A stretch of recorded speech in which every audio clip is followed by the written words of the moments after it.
Uh,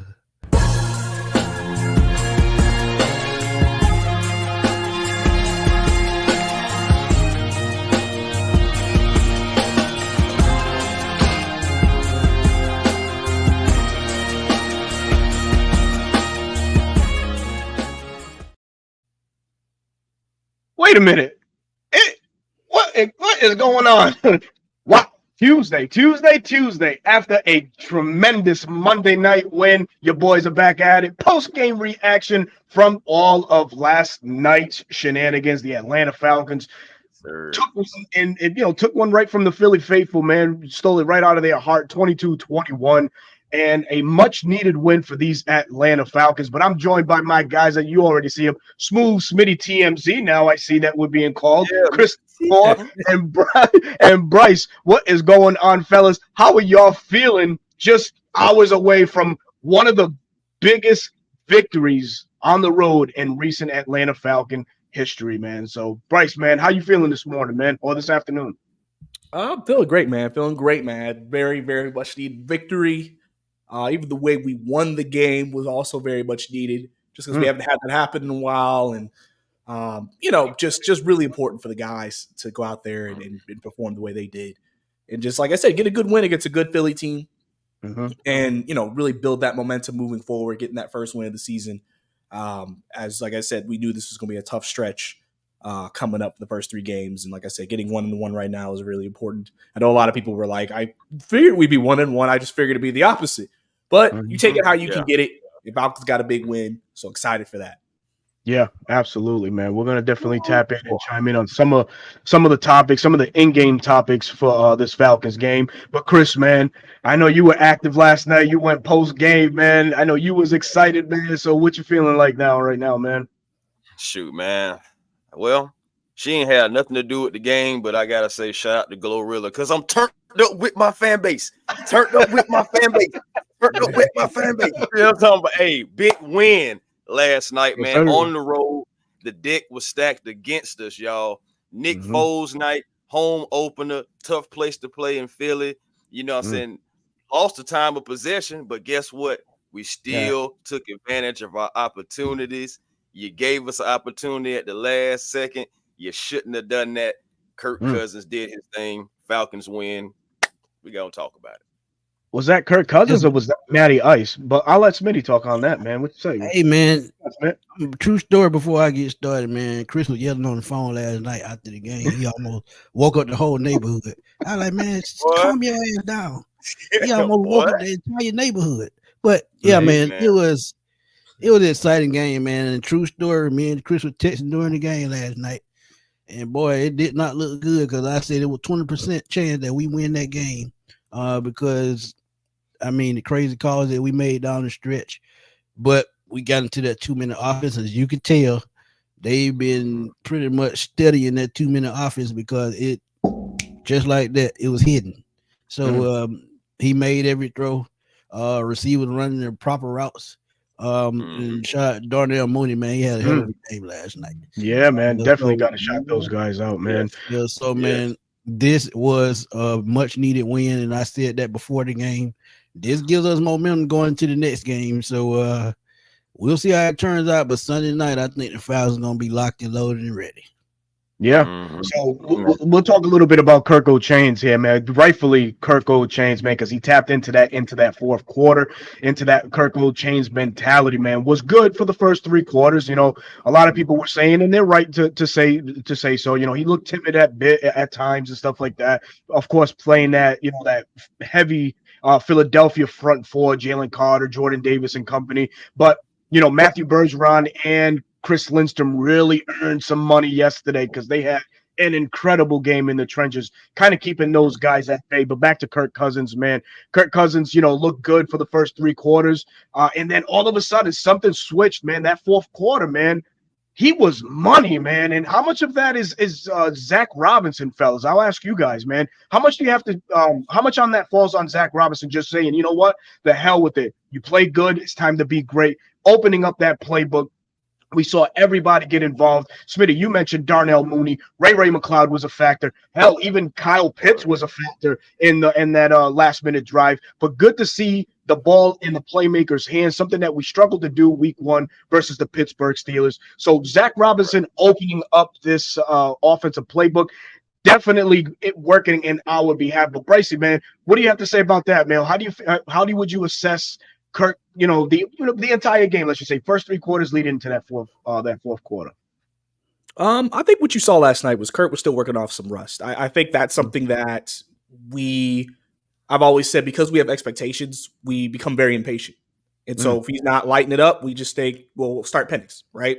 Yeah, but I mean, even if you don't play him, I mean, eventually he still has to go out there and knock off rust at some point. Yeah, at some point. So you're not going to, you know what I'm saying? It's not going to happen right away. And I think as you saw the game go on, you kind of saw Kirk get better each quarter.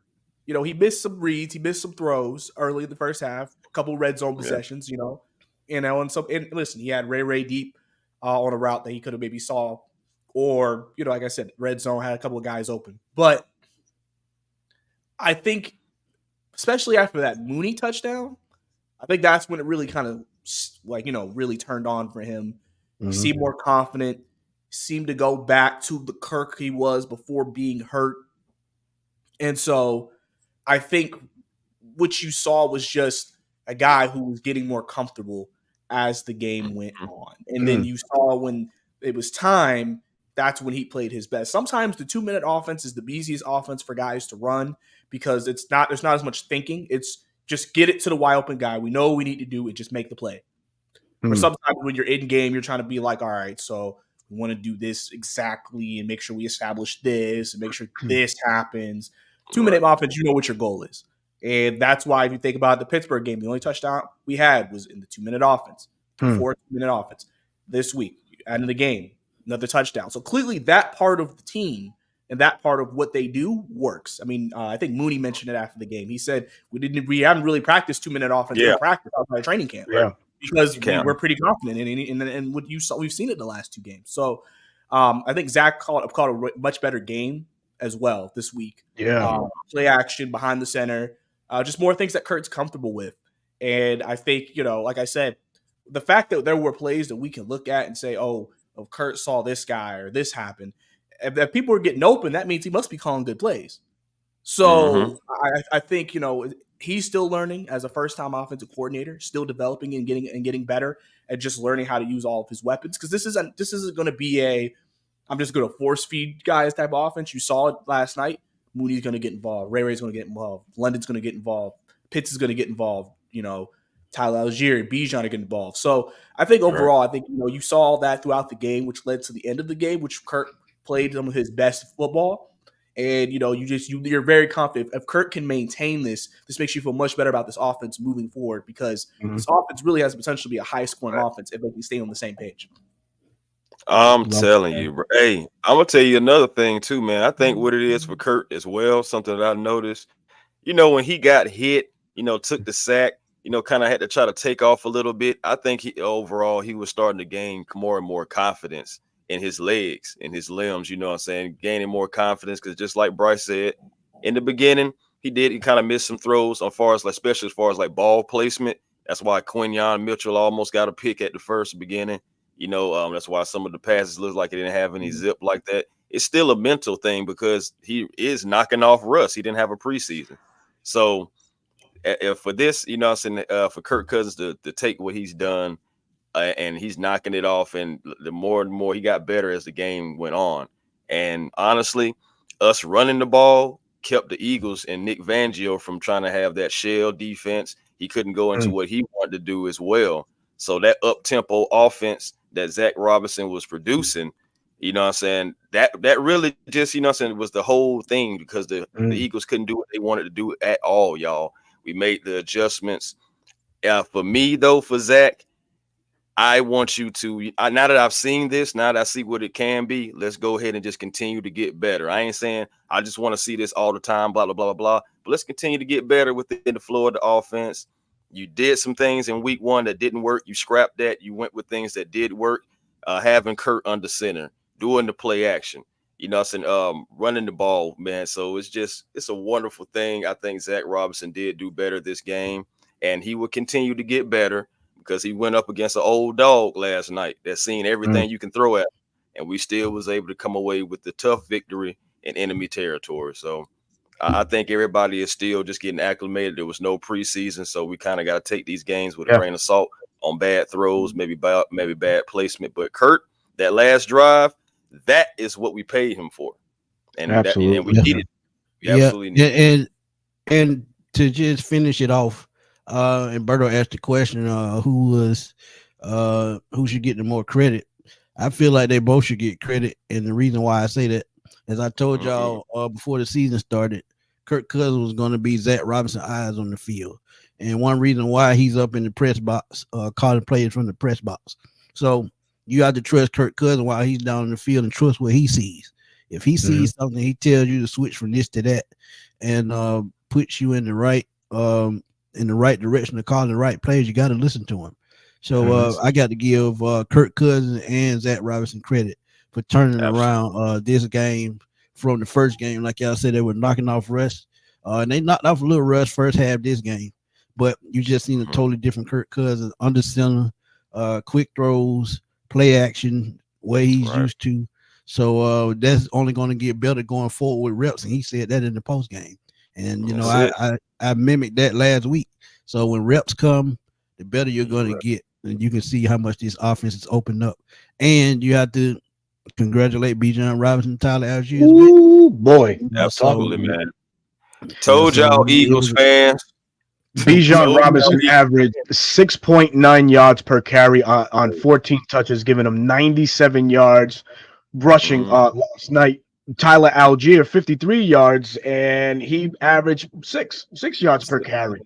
What a blessing it is to have these guys in the backfield for these Atlanta Falcons. But much credit has to go to that offensive line, man. That offensive line really, after a shaky week one performance, they learned, they played a heavy front four, kind of similar to what Pittsburgh, showed them in that week one, and Philly a little bit more talented. You rarely heard the name Jordan Davis. You rarely heard the name Jalen Carter. A lot of battles from within. But that stretch zone was killing and gashing this Philadelphia Eagles front line, man. And shout out to the offensive line, man, because they kept Kurt pretty clean the entire game. We gave up one sack, which on a stunt, sure. All right, you can't stop everything, but overall, man, Kirk really was allowed to do whatever he wanted in that pocket, because that line kept it clean for him. So recognition definitely has to be given to that Falcons offensive line for bouncing back, man, in week two in hostile grounds. We all know how Philly is. We all know how that environment is, man. But these guys were tone deaf and just, weren't listening to absolutely nothing and just put it all on the line there. But Bijan Robinson, man, averaged 6.9 yards per carry yesterday. It was a battle of who should have been the 8th pick. We saw Jalen Carter and Bijan, and this one definitely going to Bijan, as Bijan was the benefactor in last night's matchup. Was ripping and running all over the field. We didn't use him, leaking out of the backfield as much. I think that could have been it could have been something where we could have challenged that second tier of that Philly defense, especially their linebackers, Zach Bond and company. But nonetheless, man, the linemen were there to neutralize everything. I got to highlight this again, man, but Chris Lindstrom had a phenomenal game, man. Holding Jalen in check for most of the game, really making some key blocks. There was one block that he made on Zach Bond that really catapulted Bijan for a 14-yard gain. So it's just like little in-game battles that result into the overall, right? The success, the victory that we had last night. But, if you guys want to jump in on that and just speak on what the offensive line did, our bookends did phenomenal as well. Bryce Huff, who's that? Got big money to come from the Jets, was neutralized. And, by the way, Devontae Freeman stands. Please cover your ears. Bijan Robinson showed you what a chip block is all about last night, because I think it was him that put him on his ass, and it was amazing to see Kyle Pitts as well, chipping into the blocking scheme of it all. Everybody across the board on that offensive line just put in work, and it showed how important this game was for these Atlanta Falcons, man. That's how you do a chip block, fellas. And was in stride with it too. He chip blocked them, was in What up, stride. Q? It was a beautiful, beautiful thing, man. But I want to also highlight something else. I gotta give a shout out to the fact that Drake London, having 6 receptions for 54 yards, that game-winning touchdown. But also in that run game, shout out to the offensive line. Shout out to Caleb McGarry, who we didn't hear his name called all night. Shout out to Drew Dahlman, who they was rushing up the middle against him, and he held his own in the run game. He was setting the example and getting to the second level. Man, it was a beautiful offensive line performance. But Drake London, in as a blocker for the run game, he set a lot of great blocks in that game, y'all. And allowed, especially, yes, he had the game-winning catch, but it was a lot of times he was sealing off defenders, allowing Bijan to, to weave and wobble like he needed it to, man. Drake London, he had a great game overall, and it was great and fitting that he got that game-winning touchdown because he was blocking all day as a receiver in the run game as well.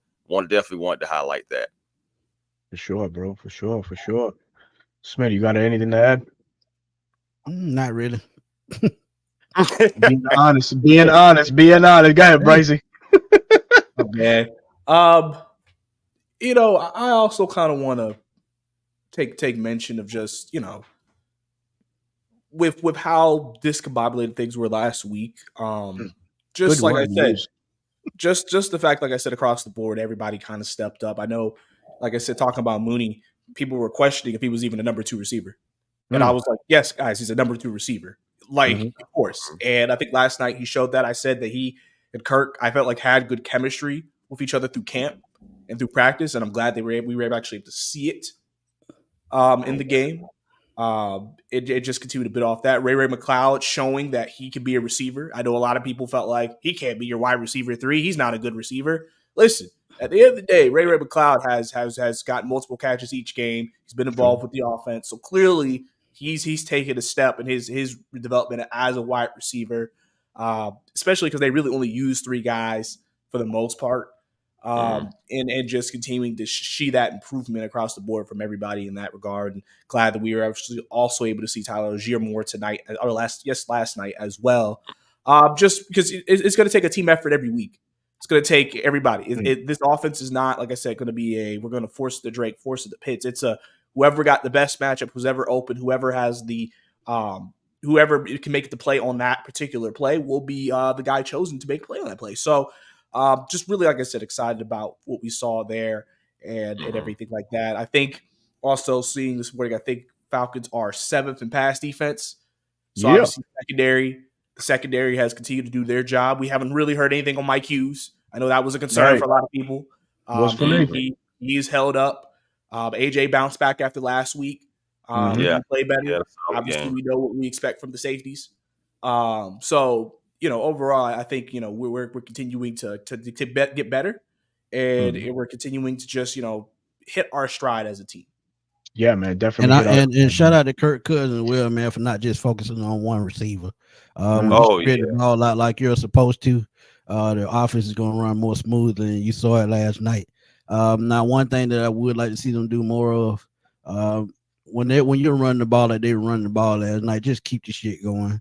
When you get inside the 10-yard line, just keep running the damn ball. Don't get cute.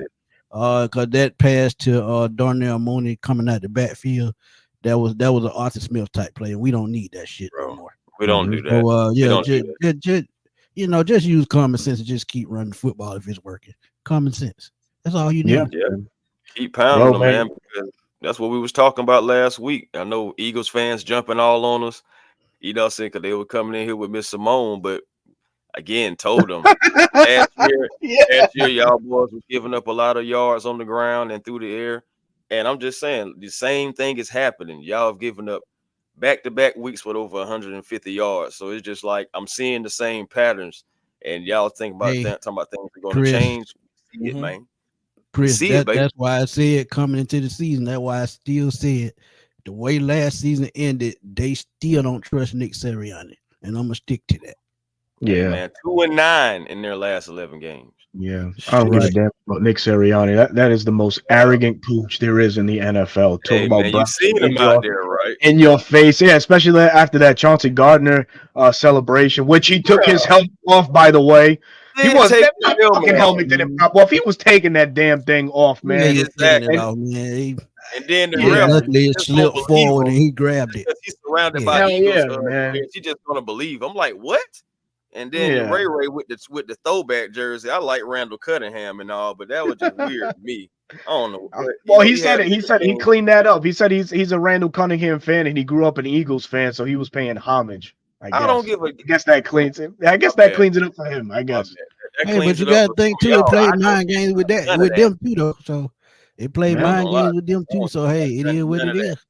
Absolutely, Hey, man. But, man, much praise to go around. Go ahead, Chris. Go ahead.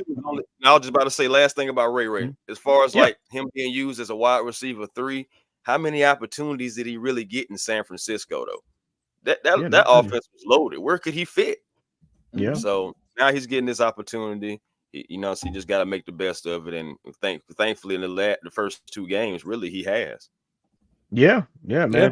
Opportunity. That's a good thing to say, man. Because we're going to talk about the opportunities this defense has given these Atlanta Falcons in the first 2 weeks. Really holding Pittsburgh last week in check. This game last night really kept the Philly faithful at bay. Saquon, of course, all the analysts were picking Saquon to run all over the Atlanta Falcons. 90 yards rushed. Okay, not too bad. Devontae Smith, 76 yards receiving. Kind of kept at bay. So we were able to neutralize these playmakers for the Philadelphia Eagles to a certain extent, right? We didn't hear the name Dallas Goedert, a good tight end in this league. One guy I was worried about. I was worried about him too, and especially going up against our linebackers. We'll touch on in a few minutes. But somebody in the chat had mentioned something about in-game adjustments and how this Falcon staff was able to do so, and that's one thing that really bothered us or hurt us last year, the inability to make these in-game changes. What we saw was a light front and Philly taking advantage of that light front when it was trotted out by this Falcons defense, turned to more of a heavy front and started limiting some of these carries for Saquon Barkley, man. But Matt Judon and company came in. They came to play, man. This Falcons defense, man, we just have to give it a little bit more time to gel. And boy, oh boy, man, this is going to be hell on wheels. It's going to be better than last year's defense. But guys like Justin Simmons are coming in, doing their thing. Hell, we even saw Richie Grant make a play last night. He came in for a few minutes, and I'm like, wait a minute, what is going on? Now we got to talk about we got to switch it up right here, man. We got to talk about these linebackers because there's a big liability there, guys, and we all know kind of what's wrong with this one, man. And Troy Anderson, your ass is on the hot seat, my friend. You took some piss poor angles yesterday. Really didn't know what holes to hit at, and yeah, man, some of those gashes by Saquon came right at you, or that Philly offense was coming at you, man.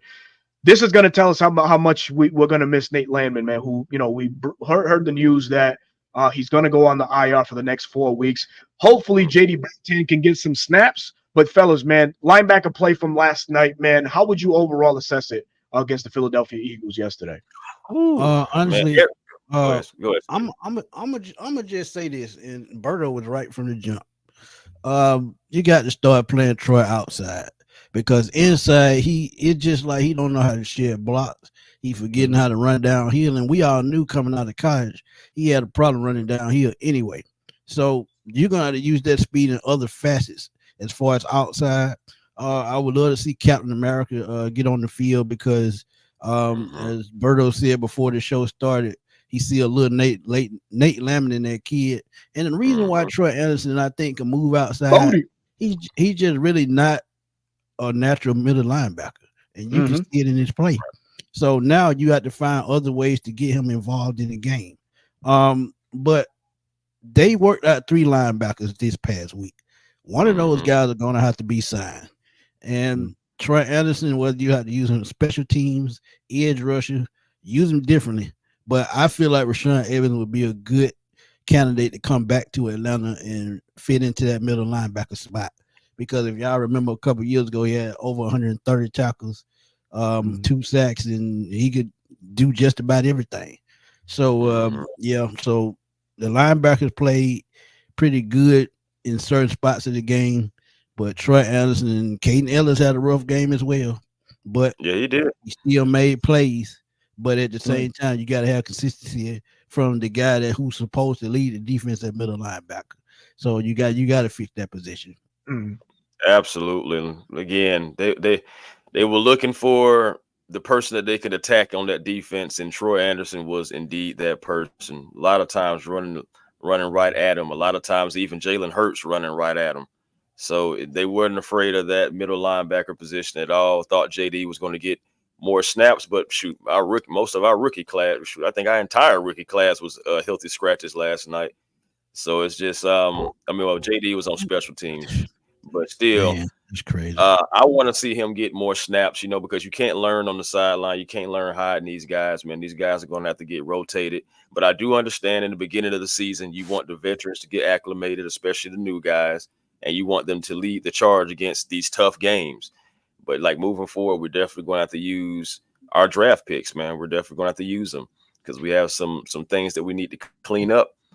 They did have 186 rushing yards between Hurts and Saquon, and Jalen Hurts was able to do his thing. And moving forward with a quarterback that can move around in the pocket, you got to clean those up. The thing with that though, Chris, if their running backs are moving like Fields and Hurts moved the last 2 weeks, that means the secondary is doing their job. So if the secondary is doing their job, that means you got to get home on the pass rush. That means Matthew Judon, Arnold Ebiketie, those guys, they have to step up. So once they get that pass rush going, once that pass rush gets going, man, it's the sky's the limit for this secondary. Yeah. And Caden Ellis, he had a tough game, but he did give us that pressure when we needed it at the last second to allow Jesse.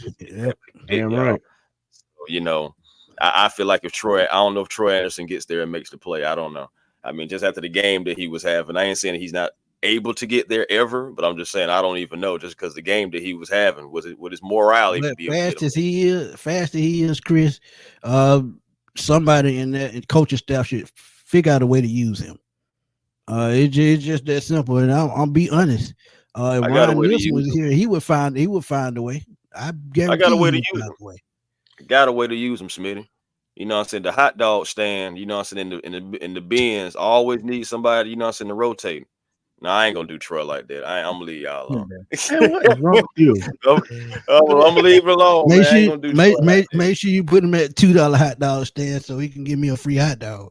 Because what role that turns out, man. Now, all jokes aside, everybody has bad games and everything, man. It's all jokes and love up here, but honestly, he coming off an injury. I get that, and he's probably trying to get back to the swing like Kirk is. But at the same time, man, you got to put your best foot forward, man. You got to. That's the key position on the field. You calling the defense. We trusting you to lead our defense, and you playing like that? No. Give me Rashawn Evans all day, man. Yeah. Bryce, what you got, brother? Yeah. I mean, Troy didn't have a best game last night. Obviously, when you had Nate in there was the trust with his way to diagnose and blow up plays. And I think obviously with the full plan, when the entire linebacking core is healthy, you can start using Troy and Nate in different ways, maybe to their strengths, where with Nate out, you have to now use Troy as a full-on linebacker in that position, especially because they only had 3 active linebackers last night. So it's not like there's a lot of depth there for the next 4 weeks. So like I said, it'll be interesting to see if they do bring someone else in there. But I mean, realistically right now, I mean, this is what we have. And until we see what they do next, it's not like they can just start moving things around. Maybe coming up, the Chiefs game could be better for Troy. Maybe Philadelphia does have a more power running game. They did put Becton inside. They have a lot of size. I think they have the heaviest offensive line in the league. So in terms of them being able to play football, they should be able to do that. And I think obviously Troy struggled against that size that they had up there. So I think maybe the Chiefs game may be better because you'll probably be like, okay, we need you more in the pass game. Especially the way they like to use their running backs and tight ends. So like I said, Sunday he didn't have a great game. Hopefully he bounces back. from that. Obviously, he'll have to look at the film. He'll have a tough film session, but they'll look at what they can do better, and hopefully that results in a better performance from him next week because we're going to need him to be better.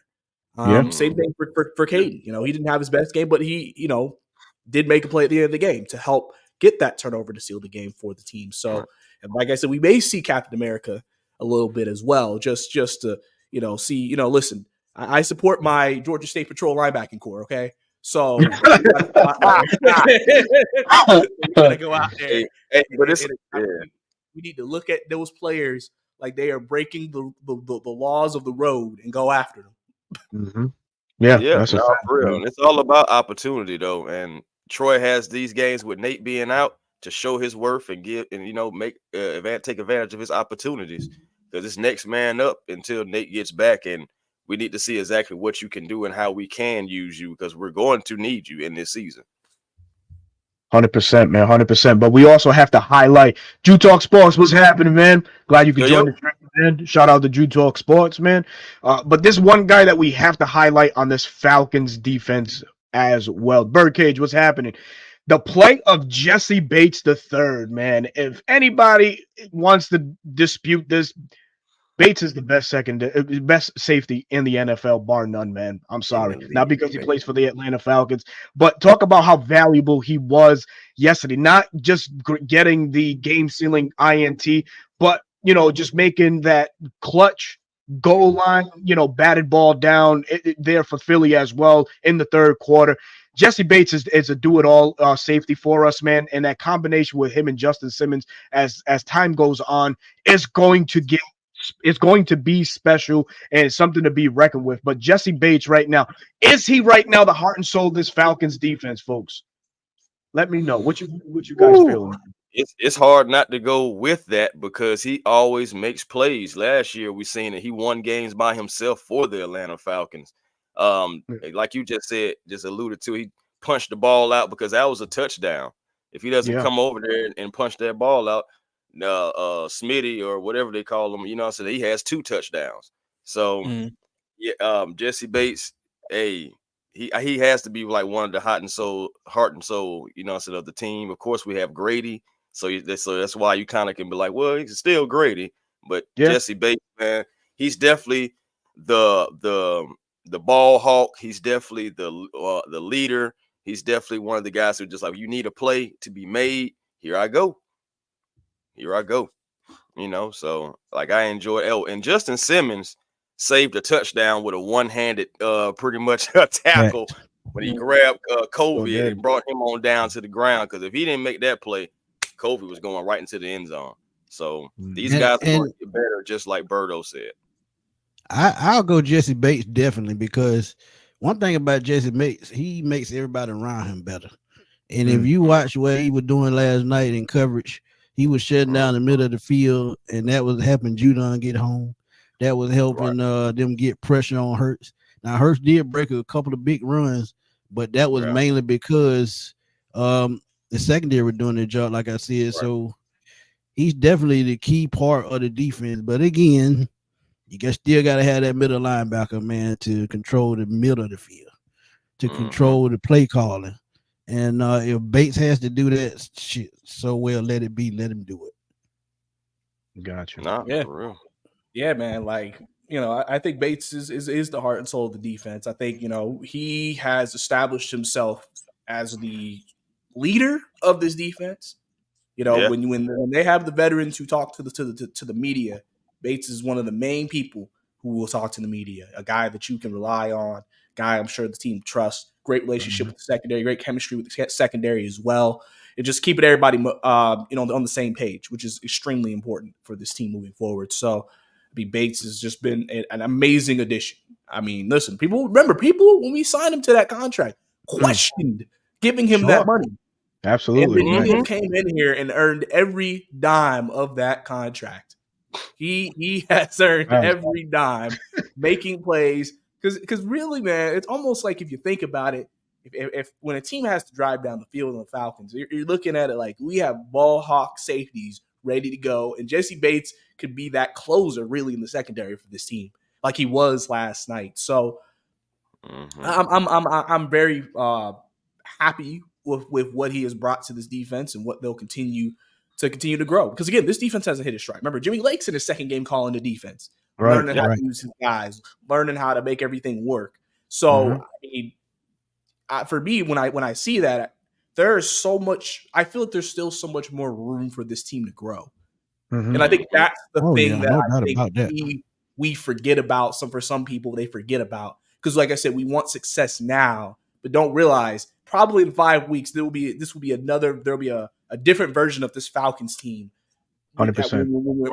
Because we are at this very moment, and it could be for the best. Because, like I said, you get past this 3-game stretch, you get into divisional play. Obviously, those are key games. And then after that, you start the weakest part of your stretch of your schedule. Yeah. Absolutely right. Indeed, man. Absolutely right, my brother. Yeah. We have a quick question here, man. Oh, go ahead. Yeah. How you? Yeah, man. That is so true. And listen, folks, and we got another tough task Sunday night playing the Chiefs and the refs, as we all know how the refs favor the Chiefs. So buckle up, because there's going to be a lot of punching the air right now on Sunday night, man. Victory Tuesday, and indeed, our brother Big Low Country is in the chat. What is happening? Sure. Quick question here by Q Lavender, man. So do you feel like they need to go ahead and get Rook some snaps? He can be dangerous with Grady and Judon. And, so Rook Orho and Brandon Dorlus have both been inactive or healthy scratches the first 2 games of the year. And that could primarily be because of the running style, heavy run teams like, Pittsburgh and Philadelphia have been. Could be something different now week 3 against the Kansas City Chiefs, as they lost their primary runner in Isaiah Pacheco. So who knows? Maybe this would be a game that Rook Oro and Brandon Dorlus are both active for, as we're going to need all the defensive linemen we can to really, Pat Mahomes, get him off of his spot and force him to the mistakes that Cincy was able to do this past Sunday. So, fellas, do you feel like this is a good game for both of these guys to be activated? But guys, this is an excellent game for them to get activated. And I thought about this last night.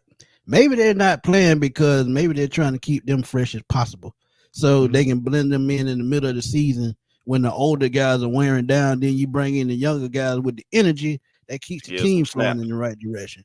So they're doing it. They're doing it exactly the right way. You let the older guys play. They don't get burnt out. But once they get that wear and tear towards the middle of the season, you start mixing in the young guys. And when you do that, man, you keep the team fresh. And I actually love that idea. Yeah, we definitely need they snaps, man. We definitely got to integrate them in together, man. We got to use our draft picks, like we said earlier. And this could be a game to where we could see those guys finally, getting some snaps, because you need all hands on deck to pretty much, bring down the standard of the league, talking about Pat Mahomes. Right. Yeah. I mean, I think obviously they always say in that situation is who are you deactivating?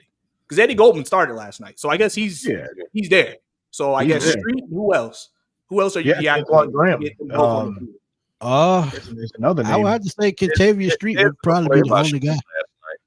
Well, that probably means only one of them can play if it's only just Street. So that would be that's the thing. There's so much depth there. Like it's not like we have a weak D line group and we're not playing them. We have players who can play on the D line.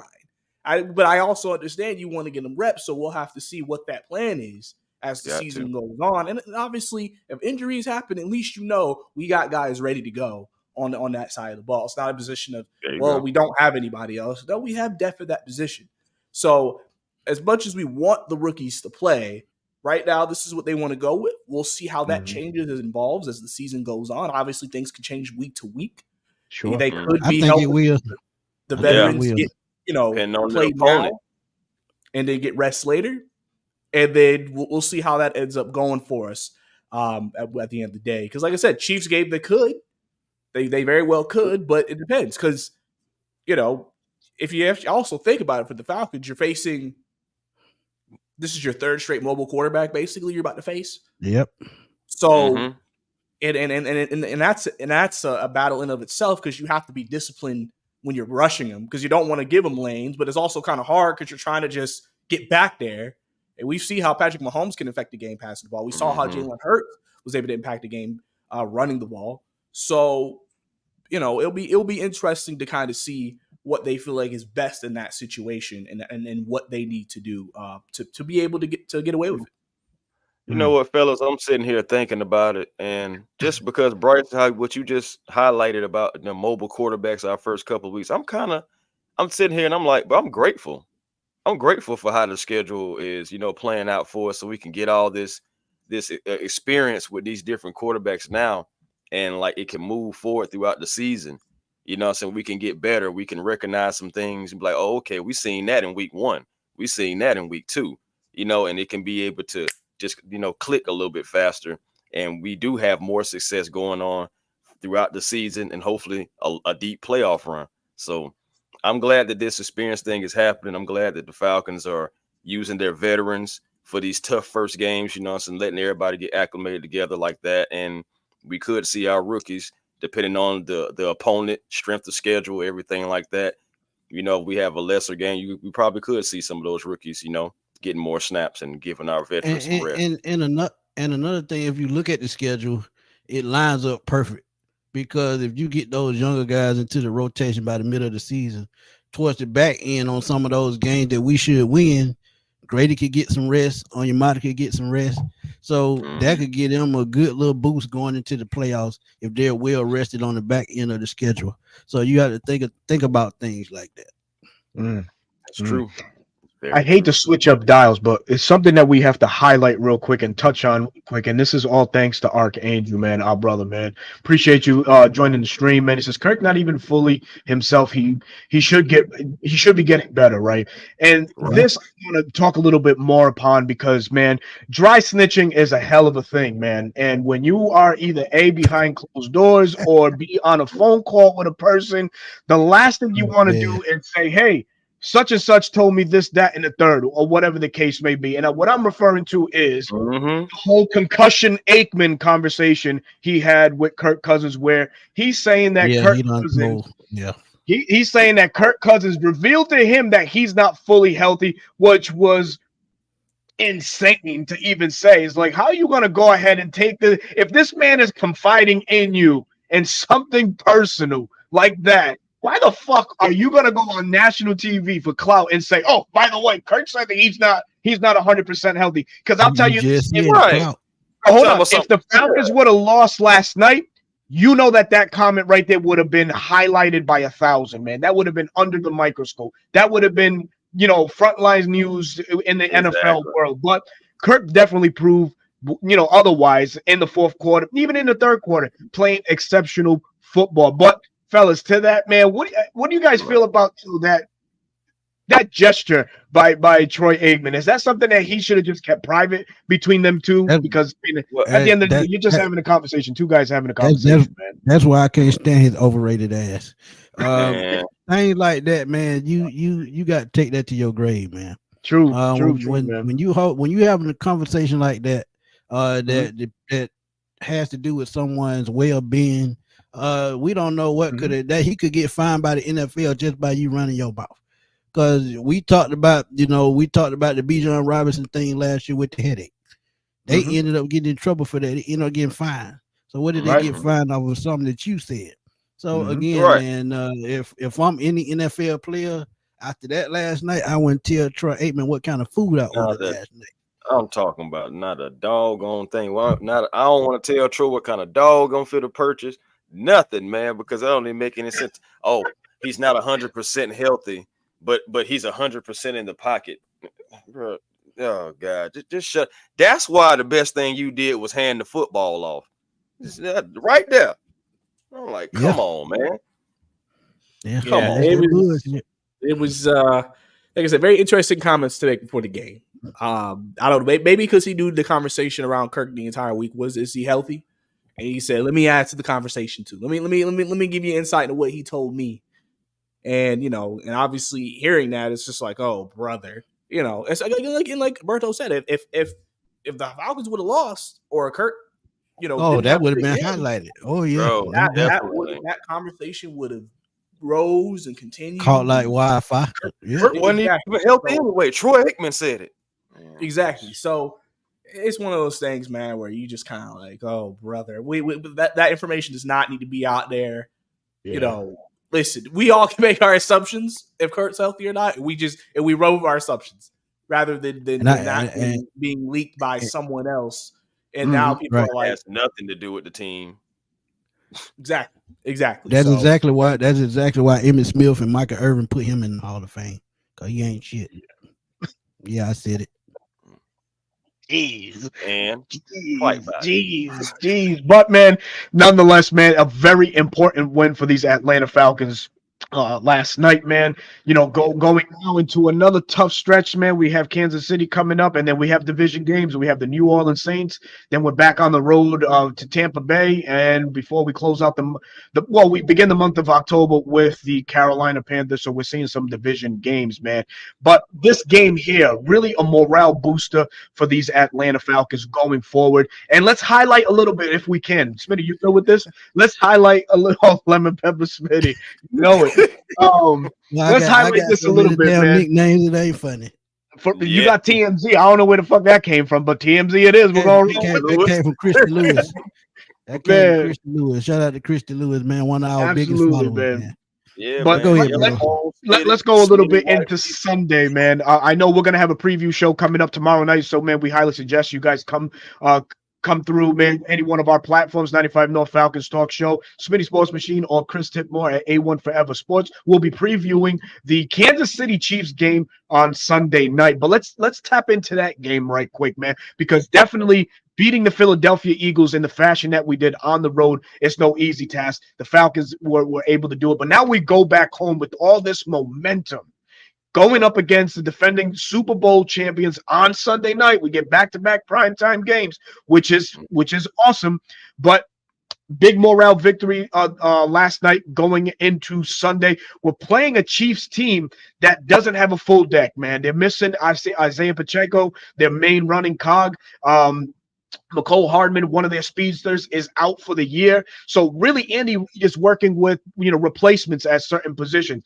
And seeing how Cincinnati was able to have success against that Steve Spagnuolo defense, could we see some of the similar things going into Sunday night?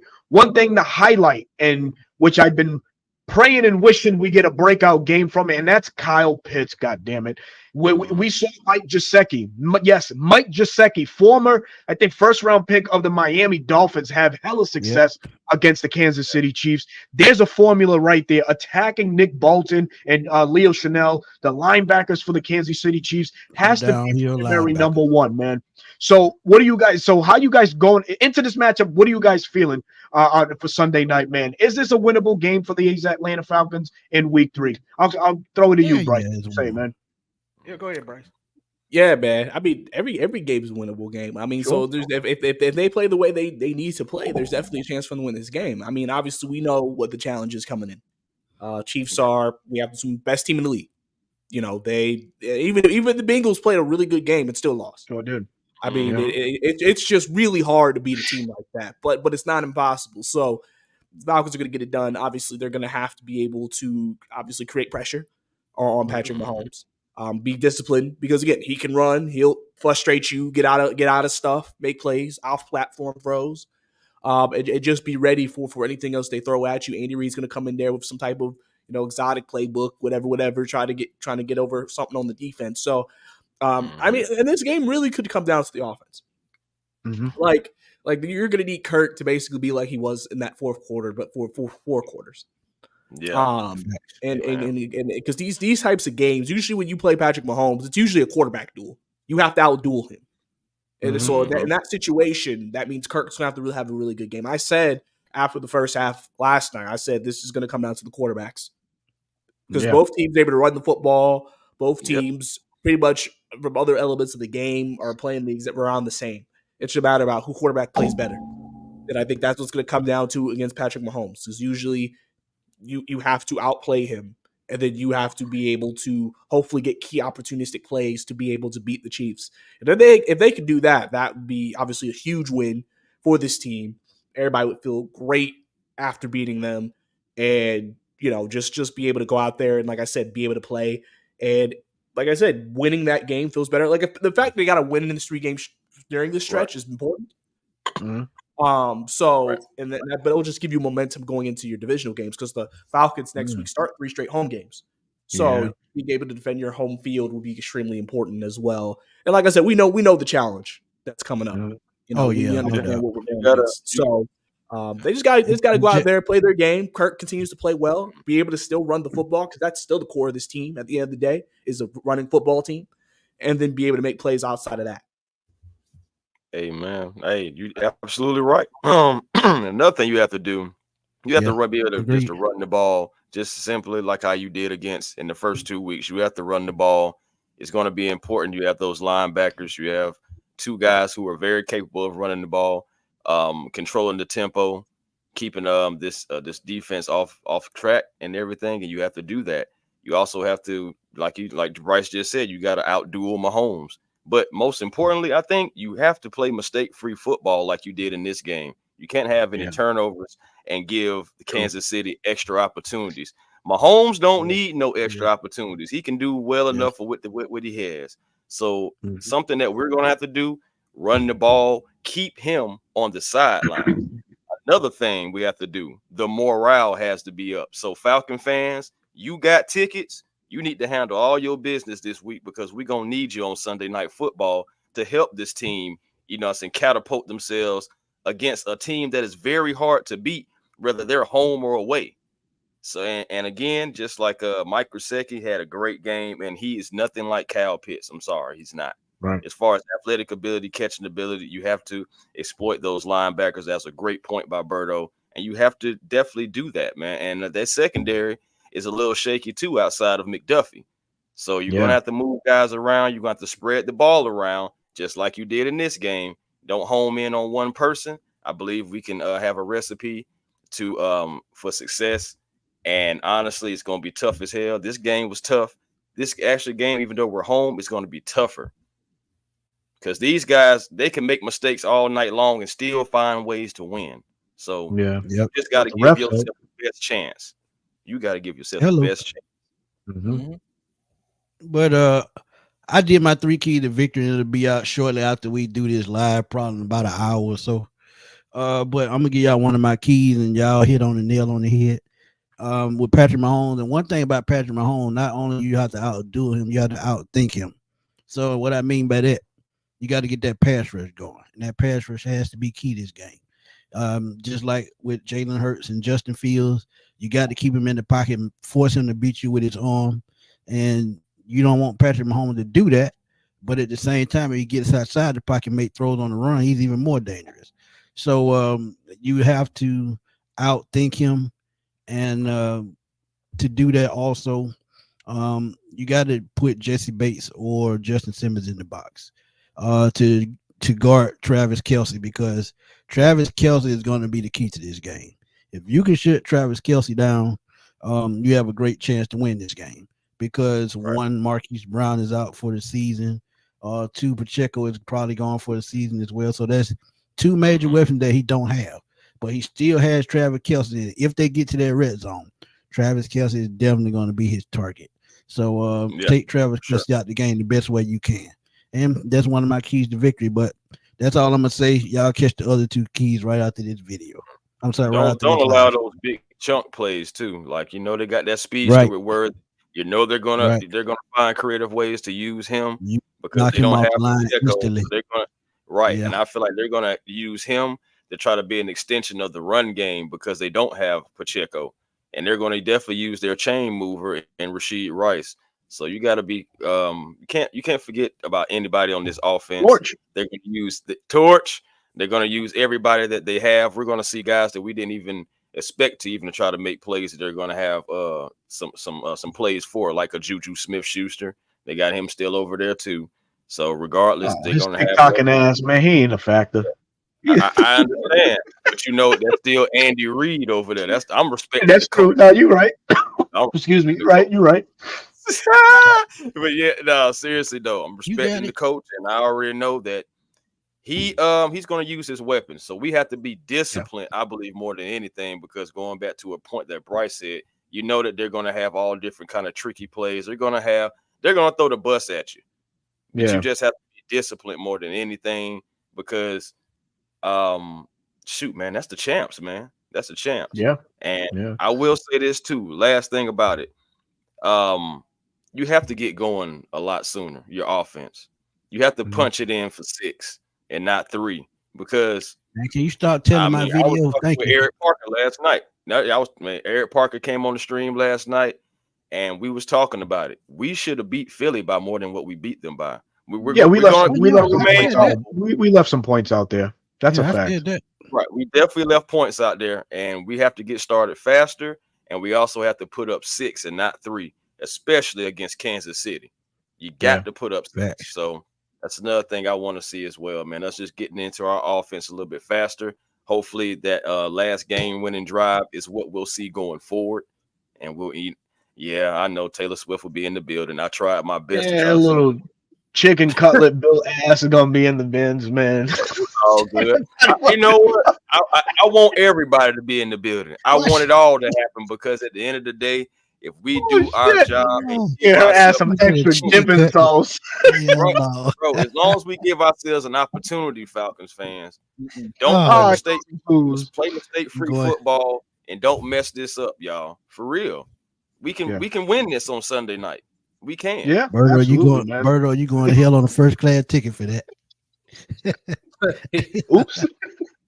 Hey, man. Right here. We got yes, sir. What Shout out Uncle Steve, man. Shout out Uncle Steve. I text Uncle Steve this morning. I said, you know what? You deserve extra syrup on your pancakes this morning, sir, because you're the reason why the Falcons won. He was at the game. Glad these guys were able to witness that comeback from behind victory, man. So shout out Uncle Steve's Lounge on YouTube. Hey, I got to say this, though, man. Man. Go ahead, bro. Unc could have saved me a seat on the private plane, on the private jet, man. I'm just saying. I could. He got it.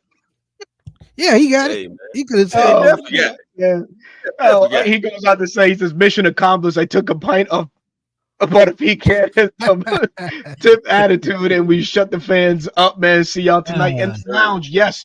What time? I think Unc's coming on around 6 or 7 o'clock tonight, right? 6 or 7, 6 or 7 o'clock at night, man. Make sure you show Unc some love. And you know Uncle Steve gonna have something nice, you know what I'm saying? The playlist is gonna be very nice tonight. So I can't wait to see what Uncle Steve got up his sleeve, you know, some jams for tonight's show, man, after this Falcon win on this victory. I hope we got some meat meal since we beat the brakes off them. So we got those meat meal in there. Jay says, I'm going off today, brother. Sometimes you gotta have fun, man. Sometimes you just gotta, man. Come out your character a bit. But nonetheless, man, it was a very thrilling and exciting victory. 1 for the city, for the team, 3 for morale, man. So I'm glad. Oh God, I love Desmond. Lord have mercy. I thought I'd never hear that name again, but apparently it's still relevant, man. But nonetheless, man, Falcons steal a victory last night, 22-21 in Philadelphia. Any last thoughts before we get out of here, guys, man? Brycey, anything you got to say?